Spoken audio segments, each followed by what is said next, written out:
Media సోదరులందరికీ కూడా ధన్యవాదాలు తెలియజేస్తూ ఇవాళ చాలా సంతోషకరమైన రోజు.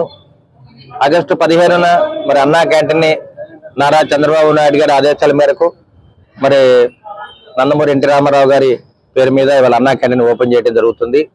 గడిచిన 5 ఏళ్లుగా అన్నా క్యాంటీన్ మూసేయడం జరిగింది. ఆ రోజు జగన్మోహన్ రెడ్డి గారు కుట్లైన ఆలోచనతో అన్నా క్యాంటీన్ మూసేయడం జరిగింది.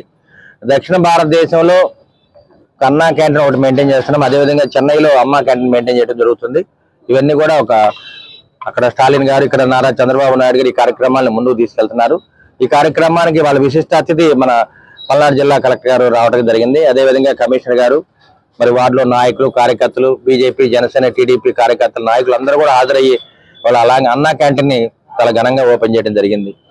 అన్నా క్యాంటీన్ యొక్క ప్రాముఖ్యం మీరు తెలుసుకోవాలి. ఉదయం పూట 5 రూపాయలకి టిఫిన్ పెడతారు, 5 రూపాయలకి మధ్యాహ్నం లంచ్ పెడతారు. అదేవిధంగా 5 రూపాయలకి సాయంత్రం డిన్నర్ కూడా పెట్టడం జరుగుతుంది. అంటే 15 రూపాయల్లో రోజుకి పనిచేసే కూలినాలు చేసుకునే వాళ్ళు కానీ, కార్మికులు, సిమెంట్ కార్మికులు, ఆటో డ్రైవర్లు కానీ, ఉదయం పూట స్కూల్కి వచ్చే పిల్లలు ఉంటారు, అదేవిధంగా కాలేజీకి వచ్చే పిల్లలు ఉంటారు. వాళ్ళందరూ కూడా అన్నా క్యాంటీన్లో టిఫిన్ చేసి భోజనం చేసి వెళ్ళడానికి సులువుగా ఉంటుంది. కాబట్టి ఈ కార్యక్రమాన్ని మళ్ళీ తిరిగి ప్రారంభించిన నారా చంద్రబాబు నాయుడు గారికి, నారా లోకేష్ బాబు గారికి, అదేవిధంగా పవన్ కళ్యాణ్ గారికి, మరి రాష్ట్ర నాయకులందరూ కూడా మరొకసారి ధన్యవాదాలు తెలియజేస్తూ టీడీపీ, జనసేన, బీజేపీ ఉమ్మడి ప్రభుత్వం ఏర్పాటైన తర్వాత ఈ కార్యక్రమాన్ని ఘనంగా ప్రజలకు తీసుకెళ్తాం. ప్రజలకు అండగా ఉండి ప్రజల ఆకలి తీర్చడానికి ఈ కార్యక్రమాన్ని చేపట్టడం జరిగింది. కాబట్టి మరి మీడియా సోదరులకు, నాయకులందరూ కూడా మరొకసారి ధన్యవాదాలు తెలియజేస్తున్నాం.